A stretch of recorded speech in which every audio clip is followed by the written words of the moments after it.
a graça e a paz da parte de Deus esteja habitando em vossos corações.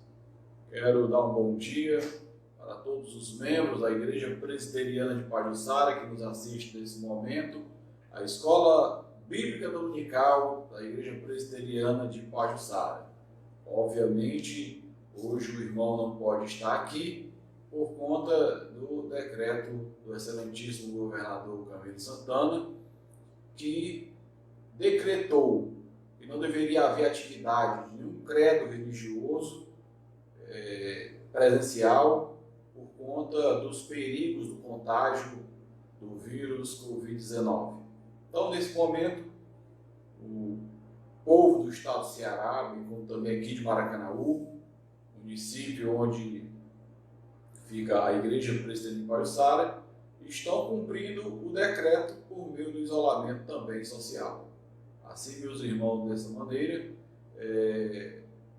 estamos transmitindo a Escola Bíblica Dominical por meio do Facebook da Igreja de Pajuçara nessa manhã, e que cada irmão, cada membro de nossa igreja, que os visitantes, aqueles que nos assistem, que são de outras denominações evangélicas, e até mesmo nem são evangélicos, mas nos assistem na manhã ou vão nos assistir posteriormente, eu convido a você a se reunir com a sua família nesse momento, para juntos aprendermos mais da Palavra de Deus.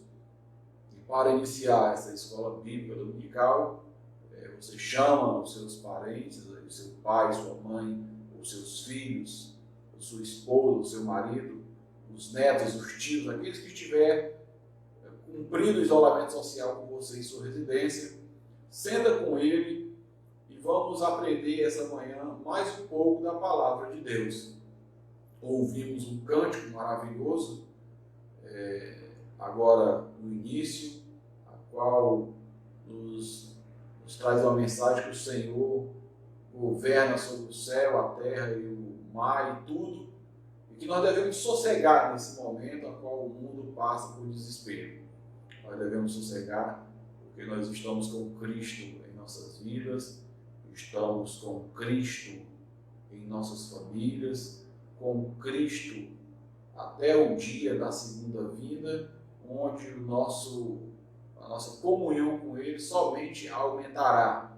Então nós não temos, nesse momento, meus irmãos, porque haver desespero em nossa vida, nem em nossa família. Nós estamos com Cristo e Ele governa todas as coisas e nada acontece sem o seu entendimento, sem o seu propósito e sem a sua vontade. Assim sendo, meus irmãos, já que você conseguiu já reunir todos aí na sala ou algum outro compartimento da sua casa, na área, para assistir à Escola Bíblica Dominical, eu quero fazer mais uma petição a você que nos assiste ao vivo nesse momento. E se porventura você assiste depois também, você pode fazer. Você confirme a sua presença nesse momento com um versículo bíblico. Você digita aí um versículo bíblico aí na mensagem, para que possamos saber que você esteve presente ao vivo durante a Escola Bíblica Dominical dessa manhã. É assim que nós confirmamos a nossa presença na Escola Bíblica, com a própria Palavra de Deus. E cumprindo esse propósito também, meus irmãos, você agora vai baixar sua cabeça, vai fechar os seus olhos e nós vamos orar ao Senhor, pedindo a Ele que nos conceda graça, nos conceda misericórdia, que abençoe o nosso país, que abençoe a nossa pátria, que abençoe o estado do Ceará, que abençoe o município de Maracanaú, abençoe também a sua família, a sua vida. O Senhor esteja a nos guardar. Então, baixe a sua cabeça, onde você se encontra nesse momento, e oremos ao Senhor. Santo Deus e Pai bendito, muito obrigado, Senhor, por essa manhã, onde estamos compartilhando, Senhor, da Tua Palavra, da Tua vontade, para com todos aqueles que nos assistem, Senhor. E rogamos a Ti nesse momento, Pai, que o Teu Espírito Santo esteja, Senhor, a nos iluminar, a nos trazer, Senhor, o reto entendimento da Tua palavra, Senhor. O reto entendimento, Senhor, das Sagradas Escrituras. Teu Espírito Santo ilumine o nosso olhar. E uma vez, Santíssimo Deus, que publicados os Teus ensinamentos, que ele se torne parte da vida da Tua igreja, uma busca por santificação, uma busca, Senhor, por Te agradar e glorificar, Senhor, o Teu nome em nossas vidas. Abençoa as famílias que estão nos assistindo nesse momento, os irmãos também. Concede, Santíssimo Deus, aos que estão enfermos, concede cura. Aos que estão tristes, Senhor, concede a alegria, Senhor, do Espírito Santo. Aos que estão desanimados, Senhor, concede, Santíssimo Deus, o ânimo que vem do céu, Pai, para Te louvar, para Te agradecer e para desejar, ó Pai, estar contigo em todos os momentos. Abençoa as famílias, abençoa a Tua igreja, a Igreja Presbiteriana de Pajuçara, abençoa as demais igrejas, Santíssimo Deus, que onde quer que haja, Senhor, igreja Tua, Senhor, estendida por toda a face da terra, que o Teu Espírito Santo esteja levantando os Teus pastores, levantando os Teus presbíteros, os Teus diáconos, Santíssimo Deus, com voz altissonante, a anunciar o Evangelho da graça, o Evangelho que salva, o Evangelho, Santíssimo Deus, que chama o homem ao arrependimento, Pai. Santíssimo Deus, e dá, Santíssimo Deus, um desejo, Senhor, o Teu povo se alimentar do reto ensinamento, Pai, da Tua palavra, Senhor. Santíssimo Deus, intercedemos também, Senhor, pela nossa pátria, Senhor. Intercedemos por aqueles que nos governam, Senhor, em todos os ambientes, Santíssimo Deus. Que o Senhor dê sabedoria aos governadores, que o Senhor dê sabedoria aos vereadores, que o Senhor dê sabedoria também ao Pai, aos deputados, aos senadores, Pai amado, aos ministros, ao presidente, Santíssimo Deus, que todos aqueles que se encontrem investidos de autoridade, Senhor, que o Senhor derrame abundante graça para que eles governem, Santíssimo Deus, com sabedoria e guiados por Ti, Santíssimo Deus. Essa é, ó Pai, a nossa oração. E Te suplicamos todas essas bênçãos, em o nome do Pai, em o nome do Filho, em o nome do Espírito Santo, hoje e para todo o sempre. Amém.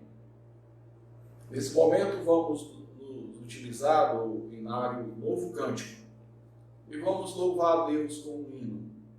Pegue o seu hinário, se você tem aí a sua Bíblia, abra o seu hinário do hino O Céu com Cristo. É o hino de número 102 do hinário Novo Cântico. Eu estou sozinho aqui na igreja, hoje não tem ninguém, estou apenas eu e a Santíssima Trindade nesse momento, mas humanamente falando, estou sozinho e não tenho como outras pessoas para estarem aqui comigo nesse momento, adorando ou fazendo qualquer outra coisa. Mas você aí que está com a sua família nesse momento, abra o seu hinário no hino O Céu com Cristo, que é o hino de número 102 do hinário Novo Cântico, e vamos entoar em louvor a Deus esse hino. Vou colocar o hino aqui para ser entoado e a gente acompanha ele.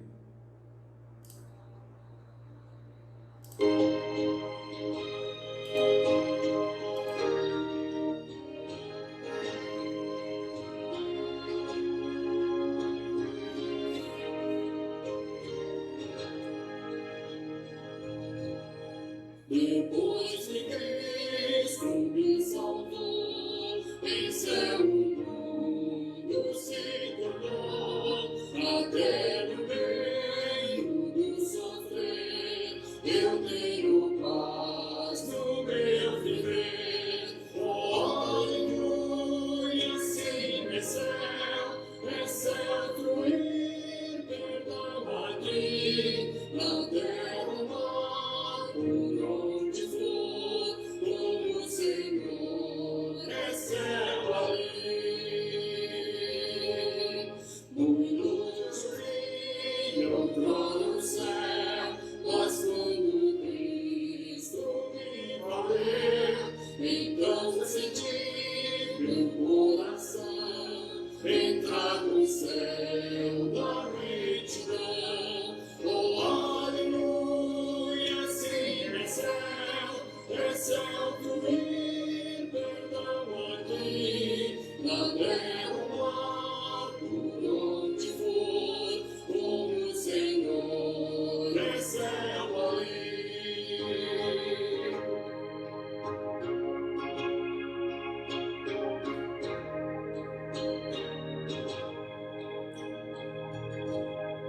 de novo em dor, eu habitar em algum monte à beira-mar, em casa bruta, ruim, é céu ali, com Cristo em mim. Oh, aleluia, sim, é céu fluir, cantando aqui, não quero ar por onde for, com o Senhor, é céu ali.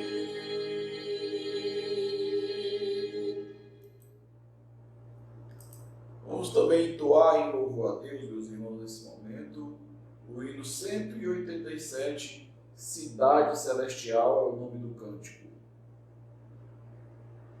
O hino Cidade Celestial.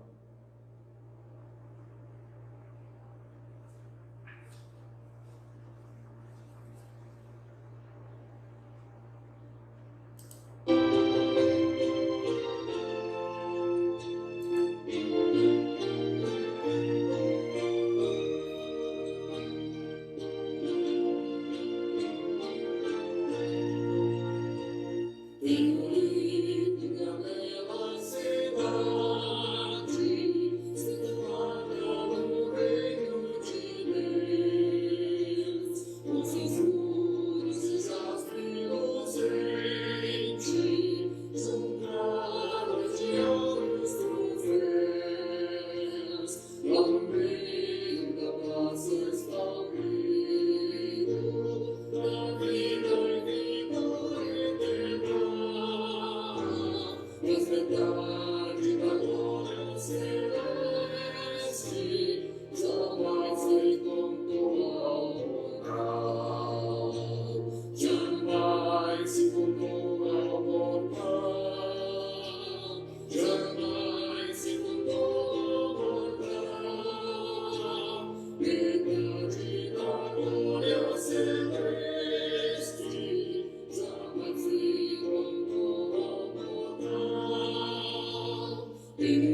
Cidade Celestial, ele nos registra a vida do crente em examinar as Escrituras.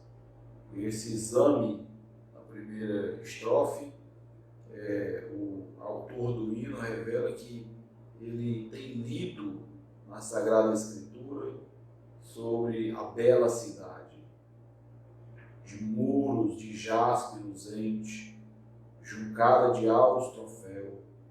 Lá no meio da praça está o rio da vida e vigor eternal. Mas isso não é nem a metade da glória celeste. Que nem a metade da glória celeste se contou ao mortal. Então, meus irmãos, assim como o hino nos fala de conhecer os propósitos da palavra de Deus, vamos abrir as Escrituras no Salmo de número 42, cujo tema é anelo pela presença de Deus. Salmo 42 é um salmo que nós podemos ler exatamente nesse momento e compartilhar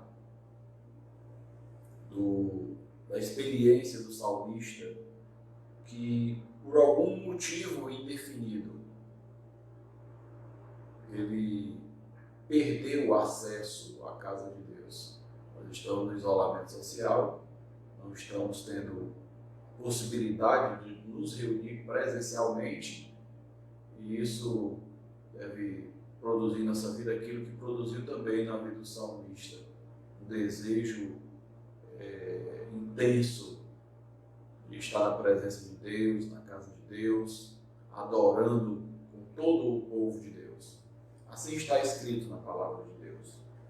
Como suspira a costa pelas correntes das águas, assim por ti, ó Deus, suspira a minha alma.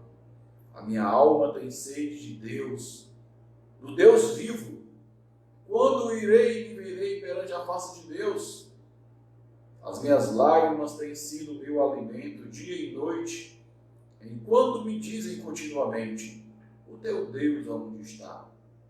Lembro-me dessas coisas e dentro de mim se me derrama a alma, de como passava eu com a multidão de povo e os guiava em procissão à casa de Deus, entre gritos de alegria e louvor, multidão e festas.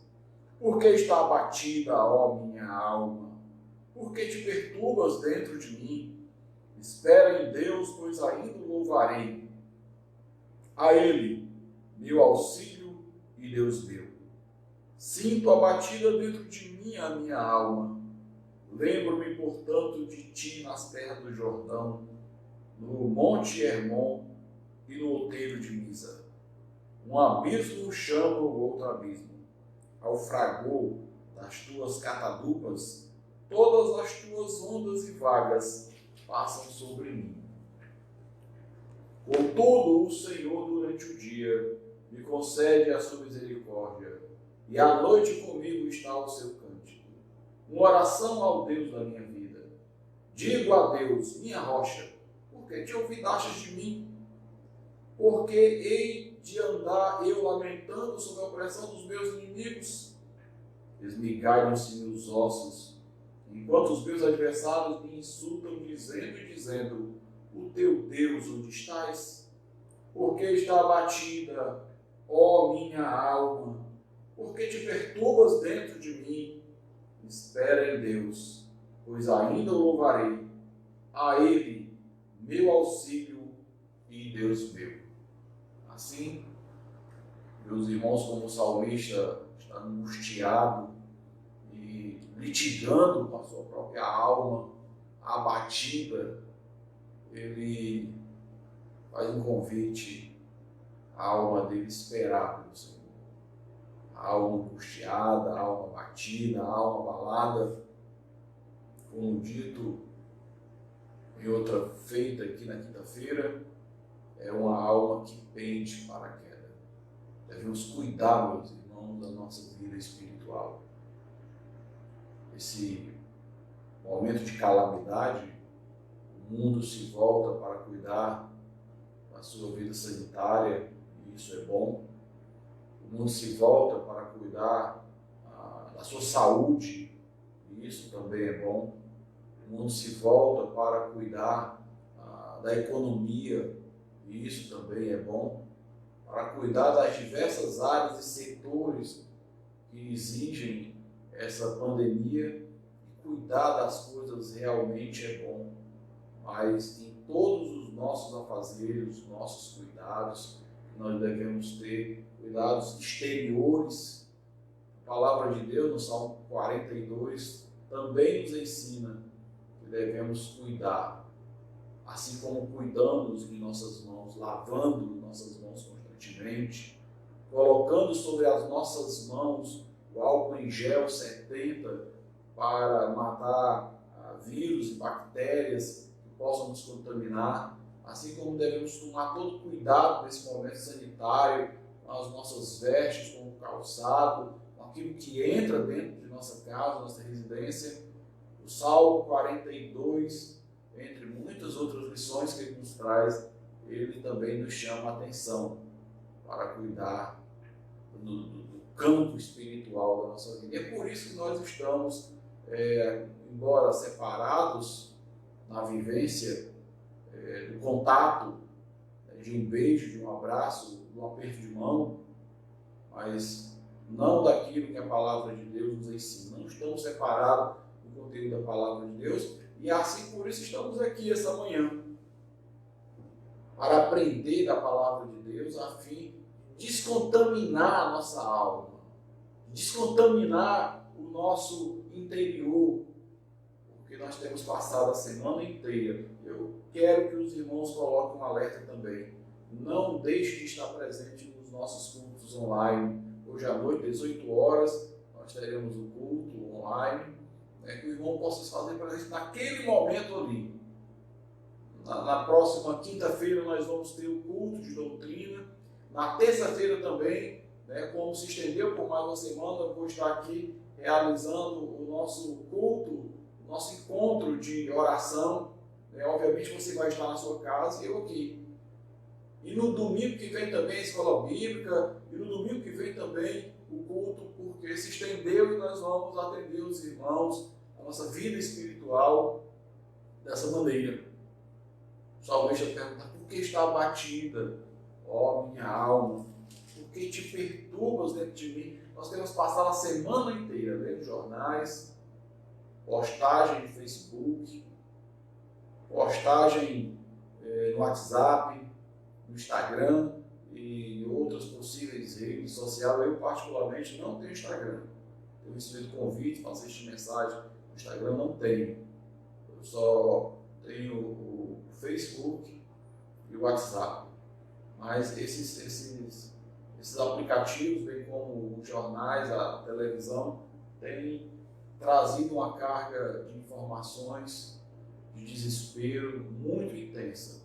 E além do isolamento social, estamos recebendo muitas coisas, notícias ruins de morte, falecimento, de enfermidades. Já estamos num momento tão difícil, e esse momento que nós nos reservamos é para cuidar da nossa alma, para cuidar do campo espiritual da nossa vida. Se o nosso campo espiritual vai bem, nós também vamos bem, porque nós permaneceremos ancorados nas promessas do Senhor, não naquilo que o mundo vem a propagar. Nós estaremos sempre ancorados na bondade do nosso Deus, na misericórdia do nosso Deus. Por isso, não deixe de participar das atividades online que nós estamos tendo. E se você entrou já depois que começou a nossa escola bíblica dominical, eu quero ressaltar também ao irmão que coloque a sua presença aí, marque a sua presença, colocando um versículo bíblico nesse momento. Se o irmão vai lá e digita como deve ser a chamada da escola bíblica dominical, o aluno deve responder com um versículo bíblico. E assim, dando continuidade também à nossa escola dominical, nós vamos continuar o nosso estudo no livro dos Tessalonicenses. 1 Tessalonicenses. No último domingo, nós iniciamos o capítulo 3 e fomos meditar, meus irmãos, sobre o cuidado do apóstolo Paulo com os Tessalonicenses, né, e o desejo, o amor intenso que o apóstolo Paulo demonstrou pelos Tessalonicenses, o cuidado espiritual e a palavra que o apóstolo Paulo tem usado aqui na Epístola aos Tessalonicenses é progresso. E o progresso que ele usa aqui, meus irmãos, é o progresso espiritual. Como acabamos de falar, se você tem um progresso espiritual, todos os demais progressos eles serão bem-aventurados. Mas quando você progride apenas em um campo da sua vida, em uma área da sua vida, e que o progresso espiritual não acompanha o seu crescimento, o seu progresso é inútil para você. Você não se sentirá feliz. Tudo que vier, você não se sentirá satisfeito, não se sentirá realizado, porque a nossa satisfação está no próprio Senhor. E o apóstolo Paulo, ele usa essa palavra porque ele conhece que o homem sem Deus é um homem vazio. Ele pode ter inúmeros benefícios, mas sem Deus, sem o conhecimento da palavra de Deus, é como se ele não tivesse nenhum deles. E no capítulo 3, o apóstolo Paulo enviou Timóteo até Tessalônica, ele estava em Atenas, ficou sozinho em Atenas, enviou Timóteo para os Tessalonicenses. Nós aprendemos também que Silas também tomou um outro caminho que nós não sabemos definir bem. E quando Timóteo regressou aos Tessalonicenses e trouxe ali o seu relatório pastoral e ministerial, o apóstolo Paulo se alegrou com o progresso. O apóstolo Paulo se alegrou com a obra realizada por Deus na vida daquela igreja. Mas antes de iniciarmos a nossa lição dessa manhã, nós vamos ter mais uma palavra de oração. Nós já oramos pela nossa nação, pela nossa pátria, nós oramos pelo nosso estado, pelo nosso município, pela nossa família. Vamos orar agora ao Senhor, pedindo agora o progresso espiritual de nossas vidas. Se você tem alguém na sua família que se desviou dos caminhos do Senhor, você vai orar por ele. Se você tem alguém na sua família que está nesse momento fraco na fé, desanimado na fé, você vai orar por ele também nesse momento. Baixe a sua cabeça, feche seus olhos e oremos ao Senhor. Santíssimo Deus e Pai bondoso, muito obrigado, Senhor, mais uma vez, por esse momento. É o momento da asepsia espiritual, Senhor, onde seremos lavados, Santíssimo Deus, pela Tua palavra, purificados, Senhor, por meio dela, santificados, Santíssimo Deus, por meio dela, renovados, Santíssimo Deus, por meio dela, edificados, Pai amado, com toda sorte de bênção, Senhor, em nossas vidas, Pai. Santíssimo Deus, te suplicamos que a Tua palavra, Senhor, venha acalar em nossos corações. E que uma vez, Santíssimo Deus, tendo aprendido, ó Pai, da Tua vontade para as nossas vidas, possamos buscar, ó Pai, em nossas vidas a santificação devida. Santíssimo Deus, nós intercedemos também pelos nossos familiares que ainda não são crentes. Teu Espírito Santo atue em suas vidas, por meio da pregação do Evangelho, e converta cada um deles aos Teus caminhos e venha dar em novidade de vida. Abençoa também, Santíssimo Deus, aquele, Senhor, aquele filho, aquele sobrinho, aquele neto, aquele parente achegado, o irmão, a irmã, o cônjuge, Santíssimo Deus, que nós almejamos que retorne para os Teus caminhos, Pai, tal como o filho pródigo, relatado em Lucas 15, retornou. Envia o Teu Espírito Santo, Senhor, porque nós sabemos que os Teus eleitos não podem cair do estado de graça de forma definitiva, Pai. E sabemos, Santíssimo Deus, também, que mesmo sendo crentes em Ti, o Senhor tem permitido, Senhor, a queda dos Teus santos, para que eles vejam a corrupção e possam perceber o quão mal nós somos e voltar para Ti, Santíssimo Deus, arrependidos da soberba, arrependidos da altivez de espírito, arrependidos, Santíssimo Deus, do nosso egoísmo, Senhor. Abençoa, Senhor, aqueles que estão longe, enviando o Teu Espírito Santo, para que eles caiam em si, Santíssimo Deus, e voltem, Senhor, para a Tua casa, para Te servir, para Te adorar, para glorificar o Teu santo nome.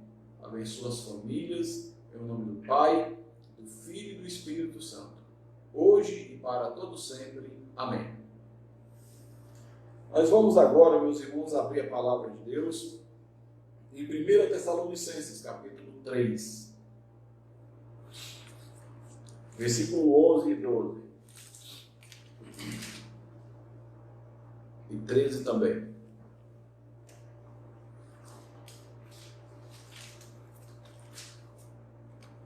Primeira Tessalonicenses 3. Apenas 3 versículos, mas, contudo, no estudo nós vamos abordar até o capítulo 4, versículo 12. Assim está escrito na palavra de Deus. Ora, o nosso mesmo Deus e Pai, e Jesus, nosso Senhor, dirige-nos o caminho até vós. E o Senhor vos faça crescer e aumentar no amor, uns para com os outros. E para com todos, como também nós para convosco, a fim de que seja o vosso coração confirmado em santidade, isento de culpa, na presença do nosso Deus e Pai, na vinda do nosso Senhor Jesus com todos os seus santos. Amém. O finalzinho do capítulo 3 dos Tessalonicenses, meus irmãos, ele está na palavra de Deus como um prelúdio para o capítulo 4, ou uma breve introdução para o capítulo 4. O que ocorre no finalzinho do capítulo 3, Paulo ainda está exultando. Quando Timóteo retorna de Tessalônica até Atenas e traz ali o seu relatório ministerial. Um relatório muito bem elaborado, a ponto de Paulo ter como identificar como está a vida da igreja, que outrora Paulo estava sofrendo, aflito, por não ter informações da igreja de Tessalônica, nem dos irmãos em Tessalônica.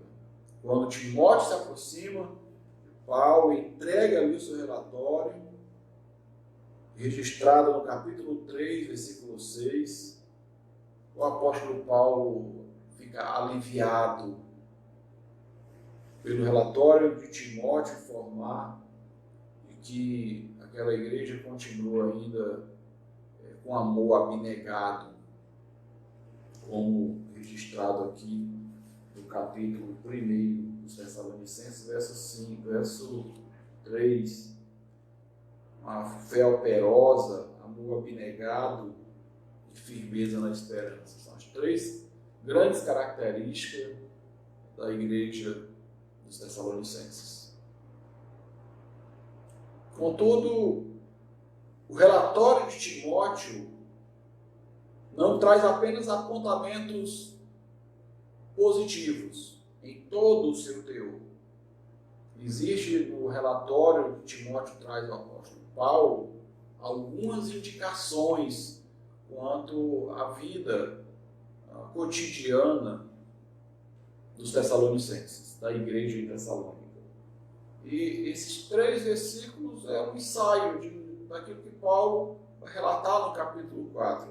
No versículo 11, o apóstolo Paulo escreveu: ora, o nosso mesmo Deus e Pai, Jesus, nosso Senhor, dirija-nos o caminho até vós. Paulo ainda insiste em desejo, em vontade de voltar até Tessalônica. Ele está insistentemente ali, desejando voltar àquela igreja. E ainda suplica a Deus, ora, que o mesmo Deus e Pai e Jesus dirija-nos no caminho até vós. E no Senhor vos faça crescer e aumentar no amor uns para com os outros. Aqui já é uma primeira expectativa do relatório de Timóteo, de carência daquela igreja. Havia uma certa necessidade de amor uns para com os outros. Essa é uma primeira observação.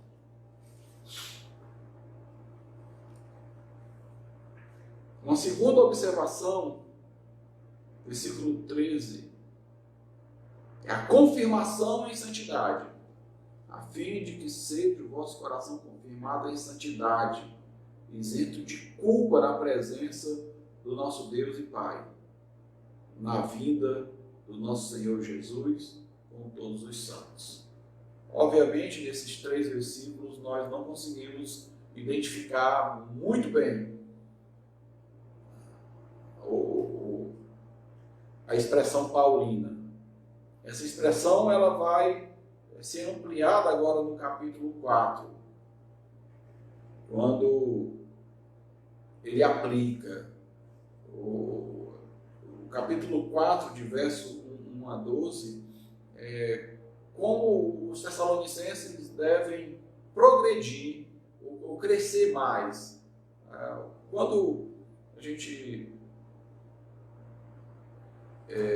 comenta ou lê algum comentário sobre os tessalonicenses, às vezes dá um entendimento de que o apóstolo Paulo trabalha dois contextos da vida dos tessalonicenses. Contudo, meus irmãos, a nossa compreensão é que não existem 2 contextos aqui.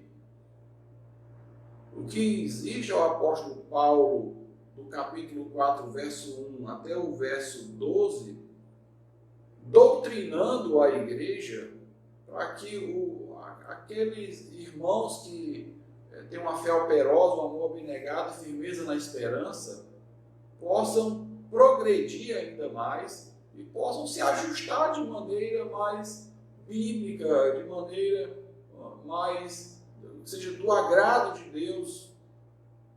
E no capítulo 4, quando se desenrola aquilo que é descrito no capítulo 3, verso 11, 12 e 13, o apóstolo Paulo vai fazer aqui um apelo à santificação daqueles irmãos. Aqui nós chegamos também a um ponto das Escrituras sobre uma indagação. Tal ponto. Mas a igreja não era uma igreja de fé operosa, trabalhava muito, era uma igreja dos sonhos, né, de qualquer pastor. Uma igreja que trabalha muito. Uma igreja de amor abnegado e firmes na esperança. Olha, esses fatores que estão descritos lá no capítulo 1, verso 3, são fatores a qual os tessalonicenses dedicavam a Deus.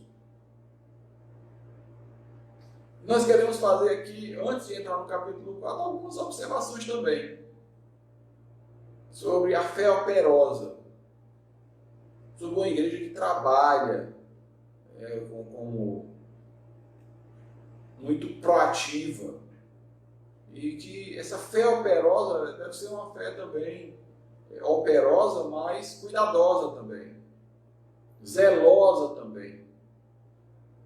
A igreja que é operosa, nem sempre essa operosidade da fé é uma igreja que trabalha muito, é uma igreja que ela faz jus ao sentimento que está descrito no capítulo 1 aos Tessalonicenses. Porque no capítulo 1 aos Tessalonicenses, a igreja operosa tinha um amor abnegado, de firmeza na esperança. E aí nós chegamos a essa conclusão, que se a igreja trabalha muito, mas não sabe com que trabalha, não podemos dizer que a igreja tem uma fé operosa.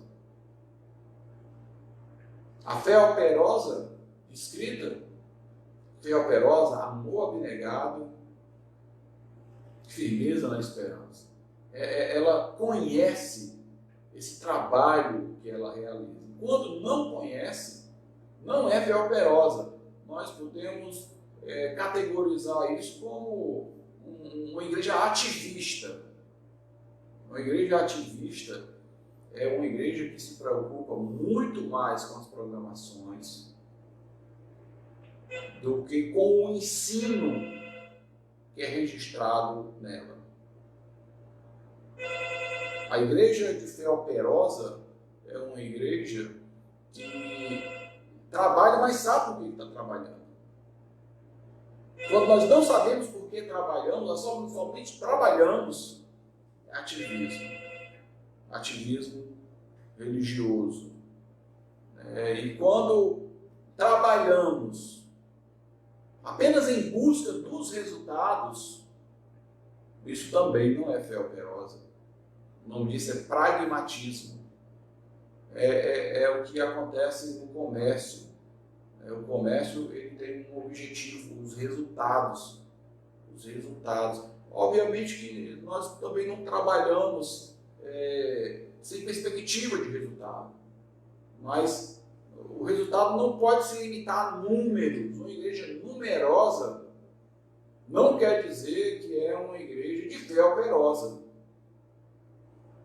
Pode até de fato ser, mas também pode ser uma igreja pragmática, aquela que o centro do seu ser se caracteriza por programações. E quando isso acontece, não é difícil de identificar uma igreja pragmática. Uma igreja pragmática são aquelas que as pessoas se concentram nas programações. Uma igreja, tal como os Tessalonicenses, elas se concentravam na mensagem. Uma igreja pragmática é uma igreja que faz programações para ter um grande número de adeptos, para ter um grande número de seguidores no Facebook, no Instagram, nas redes sociais, um grande número de pessoas ali, mas para cumprir um programa. E o ensino da palavra de Deus não tem tanto compromisso com isso. Agora, quando uma igreja se preocupa, acima de qualquer outra coisa, com a palavra de Deus e por meio da palavra que é pregada no púlpito, ela obedece aquilo que é pregado, aquilo que é emitido, aquilo que é ensinado, aquilo que é doutrinado, por ser a palavra de Deus, nós podemos categorizar essa igreja como uma igreja de fé operosa, amor às Escrituras, amor a Deus abnegado e firmeza na esperança. A igreja dos Tessalonicenses havia essa característica muito boa no campo da sua vida espiritual, teológico espiritual. O capítulo 4, onde Paulo ensaia o seu início, no versículo 11, 12 e 13, Paulo vai doutrinar a igreja para o campo da vivência integral. Não separa assim uma parte, outra parte, a parte do casamento e a parte com os demais irmãos e a parte com os de fora. Não, aqui é um mapeamento de como o crente ou a igreja é doutrinado e por meio dessa doutrina ele glorifica a Deus. Alguns comentaristas também, quando nós fazemos leitura sobre os comentários, a maioria coloca-se, é uma questão ética. Paulo agora ensina uma questão ética.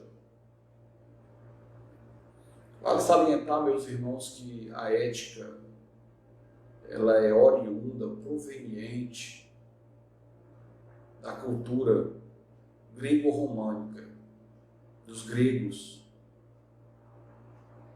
O que nós temos aqui é doutrina. O que nós temos aqui é teologia, que é oriunda da parte de Deus. O que Paulo aqui ensina, Paulo não vai dizer assim, olha, eu vou ensinar isso porque lá na Grécia se ensina desse jeito, porque em Roma as pessoas vivem desse jeito.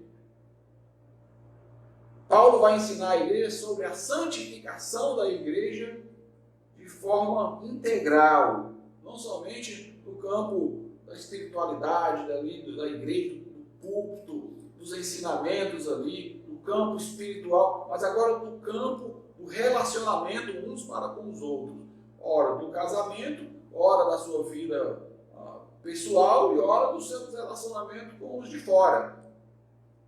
E o que Paulo ensina nem vem dos gregos, nem vem dos romanos. É teológico mesmo. É bíblico, é doutrinário o que Paulo ensina aqui. Que o modo a qual o crente agrada a Deus é buscando a santificação. Ora, como era uma igreja nova, obviamente precisava aprender muito mais sobre isso. E assim o apóstolo Paulo aplica o capítulo 4, ensinando da seguinte maneira: finalmente, irmãos, nós vos rogamos e exortamos no Senhor Jesus, que como de nós recebeste, quanto à maneira que devieis viver, a agradar a Deus, efetivamente estáis fazendo, continueis progredindo cada vez mais, porque estáis inteirados de quantas instruções vos demos da parte do Senhor Jesus. Ou seja, os ensinamentos não vêm da Grécia, não vêm de Roma, não vêm de nenhum lugar, vêm do próprio Cristo. Por isso a nossa afirmação e reafirmação e ênfase de que é doutrina, de que é teologia, de que é ensino que glorifica a Deus. Versículo 3. Pois essa é a vontade de Deus, a vossa santificação, que vos abstenhais da prostituição. O apóstolo Paulo inicia a sua doutrina quando colocado todos os quesitos que Timóteo trouxe em seu relatório. Eu não sei se o Timóteo trouxe nessa sequência dos casos mais graves aos casos de menor potencial ofensivo, mas Paulo começa do mais grave. Paulo começa a ajustar no campo bíblico doutrinário daquilo que é mais grave, que Paulo precisa ensinar aos Tessalonicenses. Uma igreja nova, mas não precisa, inclusive, ser uma igreja nova para receber essa doutrina. Mas Paulo expressa primariamente que Deus deseja que o seu povo viva em santidade. E uma primeira cláusula que o apóstolo Paulo vai doutrinar aqui é a abstenção da prostituição. Ele prossegue o seu ensino da seguinte maneira: que cada um de vós saiba possuir o próprio corpo em santificação e honra. Ou seja, há uma regulação aqui acerca do casamento. A santificação, o entendimento bíblico sobre o casamento. Quando o apóstolo Paulo relata que a igreja deve vos abster, ou ter uma abstenção da prostituição, tem aí ponto e vírgula depois da palavra prostituição. Obviamente que o versículo 4, à frente, será o desvelamento de como o crente, a igreja, é doutrinada acerca desse quesito, ou dessa cláusula, a abstenção da prostituição. Um primeiro desenvolvimento desenvolvimento da doutrina colocado pelo apóstolo Paulo, e que cada um sabe possuir o próprio corpo em santificação e honra. Esse versículo, meus irmãos, versículo 4, existe aqui intensa matéria bíblico-teológica. Quando o apóstolo Paulo afirma que cada um saiba possuir o próprio corpo em santificação e honra, o próprio corpo aqui não tem uma implicação própria, como está realmente escrito, mas a implicação é a que está em Gênesis 2, deixará o homem seu pai e sua mãe, se unirá a sua mulher e serão os dois uma só carne. E Paulo está se referindo aqui ao cônjuge. Possuir o próprio corpo, os dois são uma só carne, em santificação e honra. O apóstolo Paulo está trazendo advertência acerca do matrimônio. Não somente aqui, mas em Coríntios também o apóstolo Paulo ensinou sobre o matrimônio, sobre a vida daqueles que se converteram a Cristo e tem um cônjuge que não é crente, lá no capítulo 7. Em outro momento, os crentes lá em Corinto viviam de uma forma licenciosa, libertina também, a ponto do apóstolo Paulo ensinar de que, olha, aos viúvos e aos solteiros, é melhor que se casem do que viver abrasado. O casamento também, no livro de Hebreus, que deve ser digno de honra ao leito sem mácula.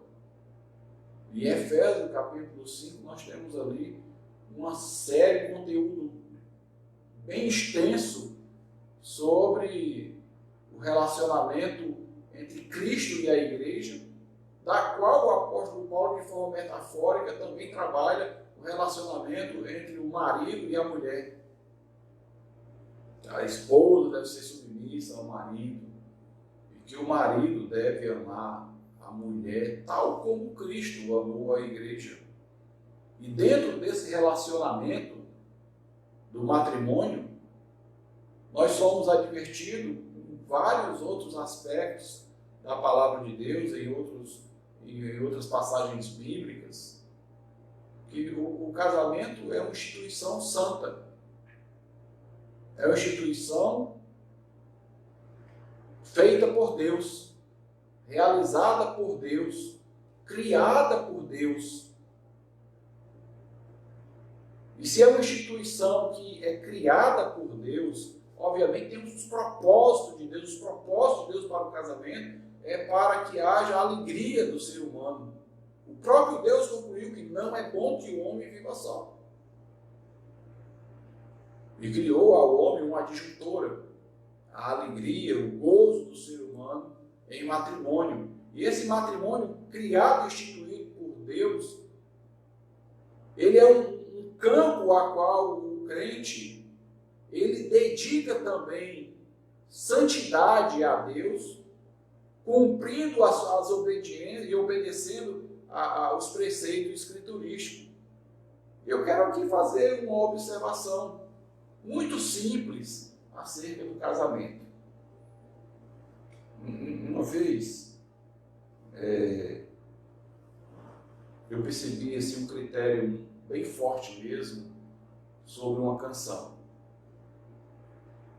A canção tinha um teor, né, e alguém mudou lá uma parte da letra daquela canção, e realmente causou um conflito muito forte. Porque alguém adulterou uma parte daquela canção. E adulterou, por que adulterou? Porque ele trocou uma parte daquela canção sem pedir autorização expressa ao autor da canção. Obviamente, como ele não pediu autorização expressa e trocou a letra sem essa autorização, então foi acusado, obviamente, de adulterar aquela canção, de mudar aquela canção, e isso causou alguns transtornos. Vou mais além também, mais um pouco. Você está realizando trabalho, seja ele qual for. E de repente, você está quase concluindo a sua tarefa e vem alguém e diz, olha, eu não gostei que estivesse assim, você vai ter que mudar. Você também não gostaria de que acontecesse isso. Você realizando ali sua tarefa, já quase a concluir, alguém vem mudar a sua tarefa. Quando o mundo também estabelece os seus preceitos, ele não aceita, o mundo não aceita que a igreja possa mudar aquilo que o mundo estabeleceu por certo. Voltando para o casamento, foi Deus o autor do casamento.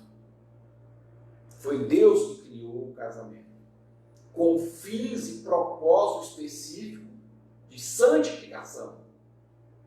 Deus não criou o casamento para outra finalidade. Deus criou para a alegria do homem, para que o homem dentro do casamento possa glorificá-lo. Até porque no casamento há uma expressão também trinitária. Assim como o Pai, o Filho e o Espírito Santo são um, dentro da Trindade, o esposo e a sua esposa, o marido e a mulher, eles são uns dentro do casamento, eles ganham dentro do seu casamento uma expressão trinitária. E nós temos todo esse desenvolvimento do agrado de Deus para que o homem viva em santidade e agradando a Deus por meio do casamento. O casamento também foi instituído por Deus como um combate à imoralidade. O casamento, tal como o apóstolo Paulo em Coríntios, olha, é melhor casar do que viver abrasado. É um combate, Deus colocou para combater a imoralidade, para que o homem não viva em promiscuidade, em licenciosidade, em imoralidade e desses conceitos. Deus colocou ali os meios ali, o casamento é homem e mulher.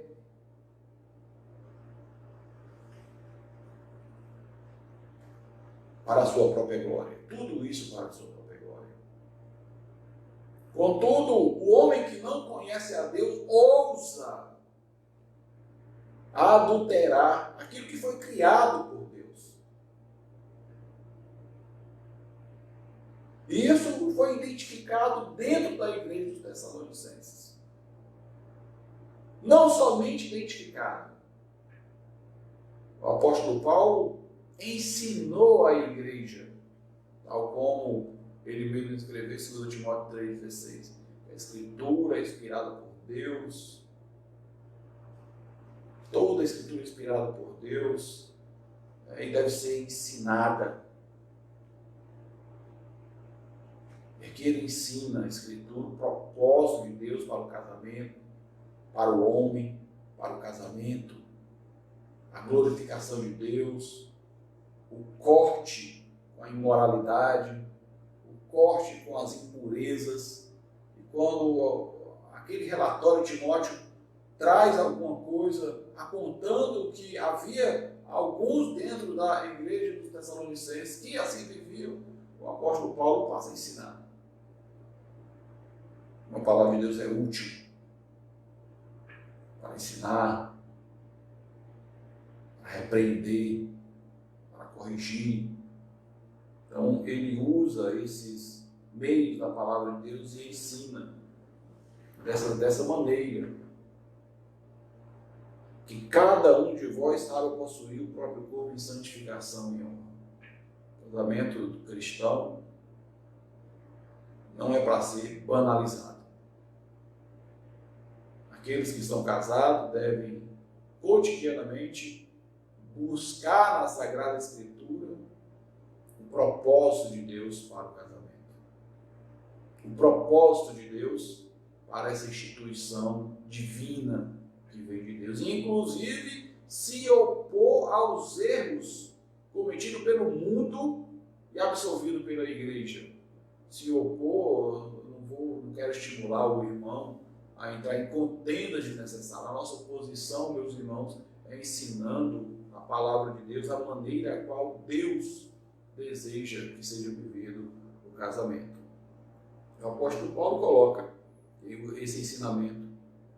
Cada um saiba possuir o próprio corpo em santificação, não com desejo de lascívia, ou seja, a imoralidade, a indecência, como os gentios.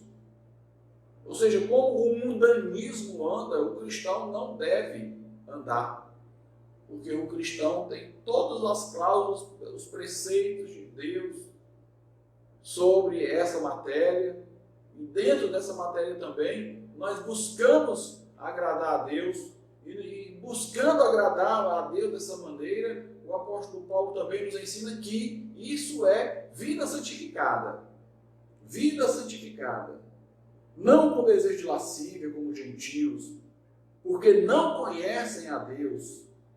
E que nessa matéria ninguém ofenda nem defraude ao seu irmão, porque o Senhor, contra todas essas coisas, como antes vos avisamos e testificando claramente, o Senhor é vingador, porque Deus não nos chamou para a impureza, e sim para a santificação. Ou seja, com esse ensinamento, o apóstolo Paulo chamou os jovens, chamou os homens maduros a fugirem da imoralidade. Tanto é que em Coríntios o apóstolo Paulo só daqueles que queiram, que puderem viver como eu aconselho que vivam assim, que não busquem o casamento. Mas se não puderem viver como eu vivo, que se casem. A palavra de Deus não diz que é obrigado a casar. Não é, ninguém é obrigado a casar. Deus instituiu e deixou aos homens para que eles possam ali glorificar a Deus, mas pode glorificar a Deus também como solteiro. Desde que fuja da imoralidade, da concupiscência, desde que fuja da lascívia e dessas coisas que são todas elas ligadas ao campo da imoralidade,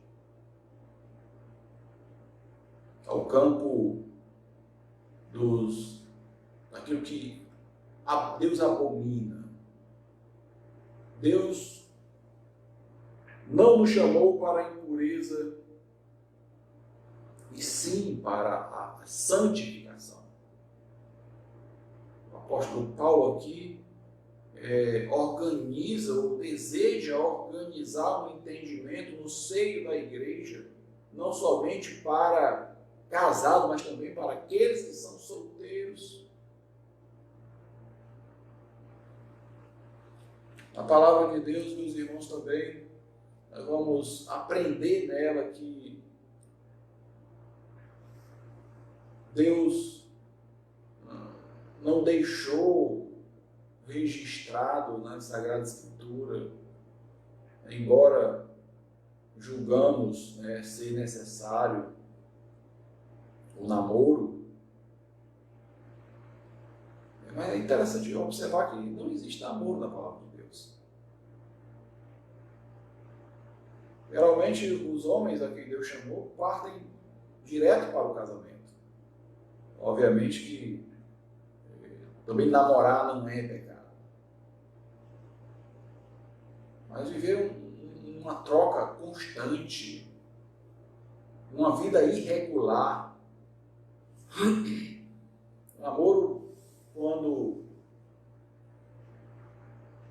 deve ou pode ser aceito pela igreja, é aquele que tem uma finalidade que visa ali o matrimônio. E você é jovem, não visa o matrimônio, mas visa a imoralidade, visa a impureza. Isso não é aceito, não é bíblico, não é cristão, produz tristezas, amarguras. Existem alguns jovens que sofrem por não se relacionarem. Mas sofrimento maior padece aqueles que têm um relacionamento desastroso. Padecem muito mais aqueles que têm um relacionamento sem a base bíblica. O apóstolo Paulo organiza aqui a igreja com esse entendimento. A busca por isso não é uma busca para se adequar a uma ética grega, romana, mundana. Paulo organiza esse entendimento para que os crentes da igreja de Tessalonicenses glorifiquem ainda mais a Deus em suas vidas e em suas famílias. De sorte que, versículo 8, quem rejeita essas coisas não está rejeitando o homem, mas está rejeitando o próprio Deus. Está lá no versículo 8, a conclusão desse primeiro estágio de crescimento. Então, se organizem nisso. Se organizem nessas coisas para que glorifiquem a Deus. E se vocês rejeitam, fica aqui a sagrada advertência. Quem rejeita essas coisas não rejeita o homem, sim a Deus, que também vos dá o seu Espírito Santo. Após organizar esse ambiente familiar, buscando deixar o ambiente familiar de uma forma que agrade a Deus, de forma mais estável, o apóstolo Paulo agora vai tratar do amor mútuo entre os irmãos, o amor fraterno, a lida com os irmãos, a lida com a igreja. Uma vez organizados essa área do pudor ou da decência para glorificar a Deus, o apóstolo Paulo continua ainda os seus ensinamentos, buscando mais progresso, buscando mais entendimento da igreja. No tocante ao amor fraternal, não necessitamos, não há necessidade de que eu vos escreva, por quanto vós mesmos estáis por Deus instruído, que deveis amar uns aos outros. E, na verdade, estáis praticando isso mesmo. Mas para com todos os irmãos em toda Macedônia. Aí vem o contudo. O contudo aí, ele tem uma análise textual, tem a mesma disposição dos queis, no capítulo 4.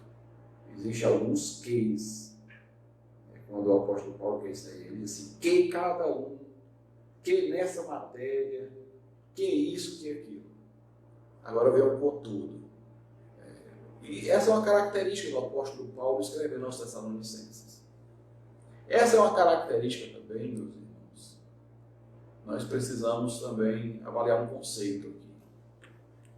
Existe um conceito, e é um conceito bíblico, inclusive, de amor. Qual é o conceito de amor que nós temos da palavra de Deus? Obviamente, não é o mesmo conceito de amor que existe no mundo. No mundo, o conceito de amor, você vê ali a pessoa andando na contramão da palavra de Deus, aviltando aquilo que é de Deus, e você, se você ama, você deixa ele quieto lá na vida dele. Mas na palavra de Deus, amor, ama, nós aprendemos no último domingo, na escola bíblica dominical, que é fácil saber quem nós amamos, porque justamente você observa nas suas orações.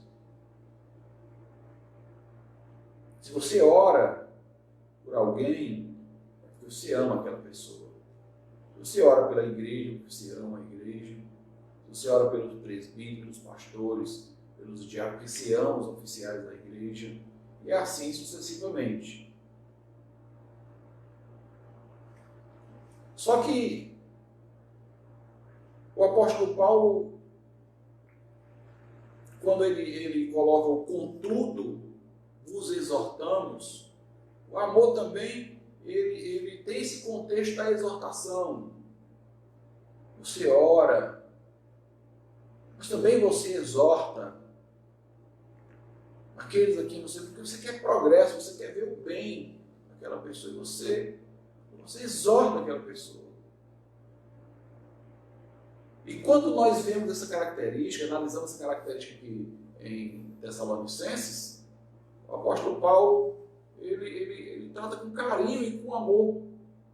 E como ele trata essa matéria aqui? Como se deve amar uns aos outros? Como devemos amar uns aos outros?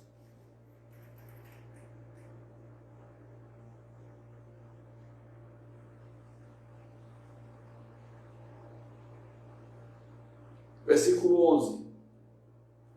Não, o 10. Contudo, vos exortamos, irmãos, a progredir cada vez mais e diligenciar por viver tranquilamente e cuidar do que é vosso e trabalhar com as próprias mãos, como vos ordenamos, de modo que vos porteis com dignidade para com os de fora e de nada venhais a precisar. Aqui o apóstolo Paulo chama a igreja a amar. Amar uns aos outros. Esse contexto de amar, você a exortar, tem uma seguinte característica que nós queremos concluir. Nós gostamos de criticar as pessoas. Isso é inerente ao ser humano. De observar as pessoas. Mas aqui fica uma dica final. Você pode criticar e exortar as pessoas, biblicamente, desde que elas estejam debaixo das suas orações. Se você ora pela igreja, você pode exortar a igreja. E se você ora, você busca o bem e você busca o progresso. Você não busca apenas dizer as verdades, mas você busca o progresso, a qual você mesmo está disposto a contribuir com esse bem. Assim, meus irmãos, nós concluímos a Escola Bíblica Dominical dessa manhã, rogando aos irmãos que estejam logo mais à noite nos acompanhando para aprender um pouco mais da Palavra de Deus. Que o Senhor nos abençoe, em nome do Pai, do Filho e do Espírito Santo, hoje e para todo sempre. Amém. Baixe sua cabeça, feche seus olhos e vamos orar ao Senhor. Santíssimo Deus e Pai bondoso, muito obrigado, Senhor, por mais esse dia, pela Escola Bíblica Dominical. Que a Tua Palavra nos conduza por caminhos de santidade. Que a Tua Palavra nos conduza, Santíssimo Deus, por caminhos de amor. Que possamos amar, Santíssimo Deus, uns aos outros. Que possamos Te amar. Que possamos amar, Santíssimo Deus, o Teu povo. Que possamos amar também a Tua obra. Te suplicamos todas essas bênçãos, em nome do Pai, do Filho e do Espírito Santo, hoje e para todo sempre. Amém. E que a graça do nosso Senhor e Salvador Jesus Cristo, que o amor de Deus, nosso Pai, que a comunhão e as consolações do Espírito Santo repouse sobre as nossas vidas, sobre as nossas famílias, sobre a Igreja de Deus instituída na face da terra, hoje e para todo sempre. Amém.